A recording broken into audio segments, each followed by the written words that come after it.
Hello, poetry family. Today we're going to be reading some Edna St. Vincent Millay, and I am probably going to need my glasses for this. So, sexy librarian look? No? Okay, and this is in celebration of Pride Month. Edna St. Vincent Millay lived from 1892 to 1950, and the works I'm going to be reading from her were around the 1920s, so she's considered jazz age. And the reason I'm celebrating her for Pride is because in her private life, in her public life, she was bisexual and polyamorous by what we would call her today. But I don't know if it's reflected in all of her work. It's reflected in some of her work, but anyhow, let's get to it. This is the poem that she won the 1923 Pulitzer Prize for poetry for. The Ballad of the Harp Weaver. "Son," said my mother when I was knee-high, "you've need of clothes to cover you, and not a rag have I. There's nothing in the house to make a boy breeches, nor shears to cut a cloth with, nor thread to make stitches. There's nothing in the house but a loaf end of rye, and a harp with a woman's head nobody will buy." And she began to cry. That was in the early fall. When came the late fall, "Son," she said, "the sight of you makes your mother's blood crawl. Little skinny shoulder blades sticking through your clothes, and where you'll get a jacket from, God above knows. It's lucky for me, lad, your daddy's in the ground and can't see the way I let his son go around." And she made a queer sound.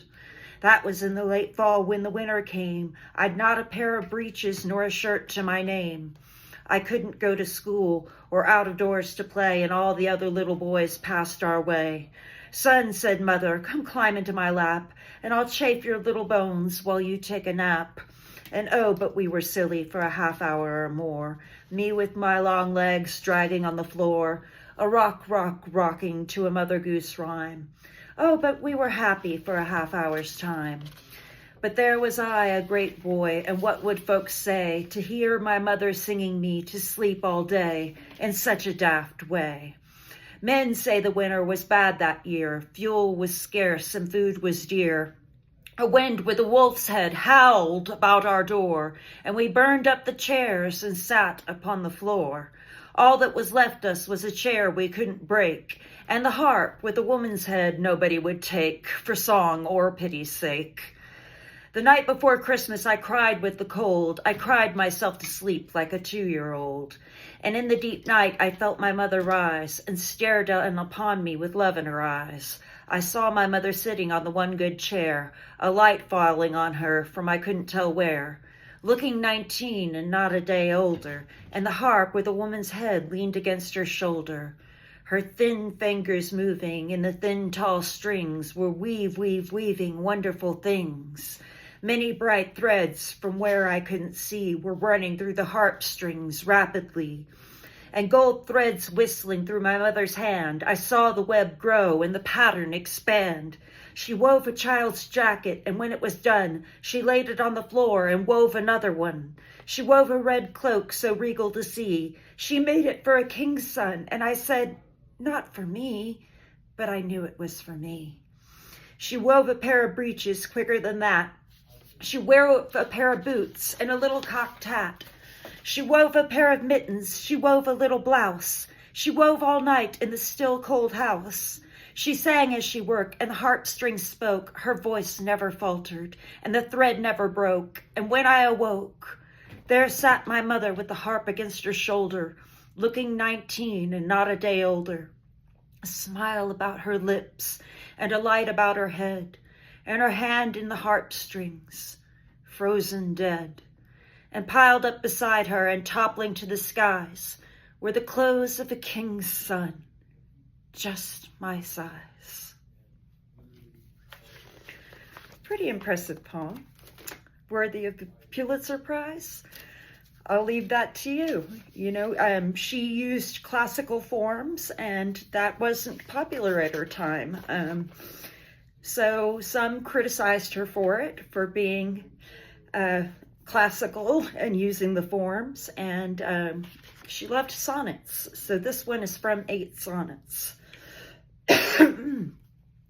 When lips my lips have kissed, and where and why, I have forgotten, and what arms have lain under my head till morning, but the rain is full of ghosts tonight that tap and sigh upon the glass and listen for reply. And in my heart there stirs a quiet pain for unremembered lads that not again will turn to me at midnight with a cry. Thus in the window stands the lonely tree, nor knows what birds have vanished one by one, yet knows its boughs more silent than before. I cannot say what loves have come and gone. I only know that summer sang in me a little while, that in me sings no more. This next poem is from A Few Figs from Thistles, and it'll have some familiar phrases that are now cliche. First fig, my candle burns at both ends. It will not last the night. But ah, my foes, and oh, my friends, it gives a lovely light. This poem is called Thursday. And if I loved you Wednesday, well, what is that to you? I do not love you Thursday, so much is true. And why you come complaining is more than I can see. I loved you Wednesday, yes, but what is that to me? This poem is called Grown Up. Was it for this I uttered prayers and sobbed and cursed and kicked the stairs, that now domestic as a plate I should retire at 8:30? This poem is called Daphne. Why do you follow me? Any moment I can be nothing but a laurel tree. Any moment of the chase I can leave you in my place, a pink bough for your embrace. Yet if over hill and hollow, still it is your will to follow. I am off to heal Apollo. And I'm going to read 4 sonnets from 1922. I think she had very strong opinions on the nature of love. Love, though for this you riddle me with darts, and drag me at your chariot till I die. O heavy prince, so panderer of hearts, yet hear me tell in their throats they lie, who shout you mighty, thick about my hair. Day in, day out, your ominous arrows purr, who still am free unto no querulous care, a fool and in no temple worshipper.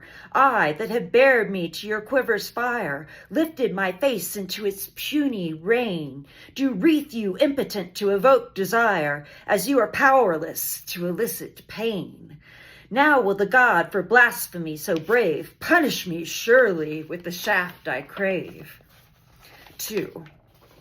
I think I should have loved you presently and given in earnest words I flung in jest, and lifted honest eyes for you to see, and caught your hand against my cheek and breast, and all my pretty follies flung aside that won you to me, and beneath your gaze, naked of reticence and shorn of pride, spread like a chart my little wicked ways.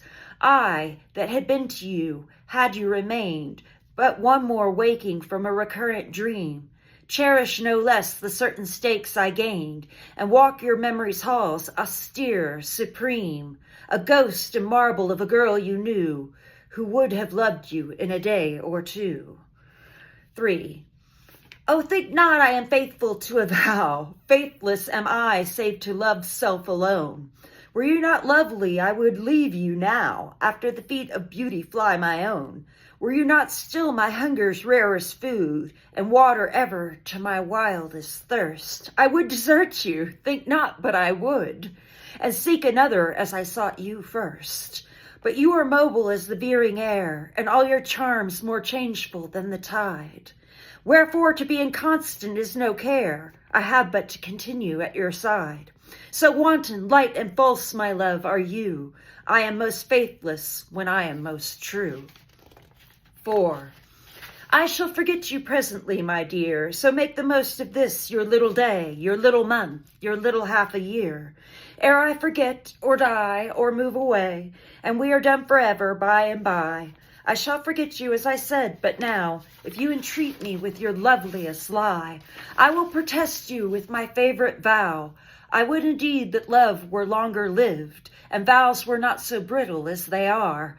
But so it is, and nature has contrived to struggle on without a break thus far. Whether or not we find what we are seeking is idle, biologically speaking.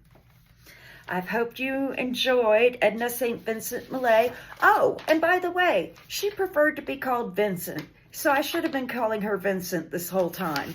And I don't know why we know her as Edna St. Vincent Millay. It should be Vincent Millay. We should respect people's names and the names they choose to be called. So it should be Vincent Millay, not Edna St. Vincent Millay, actually.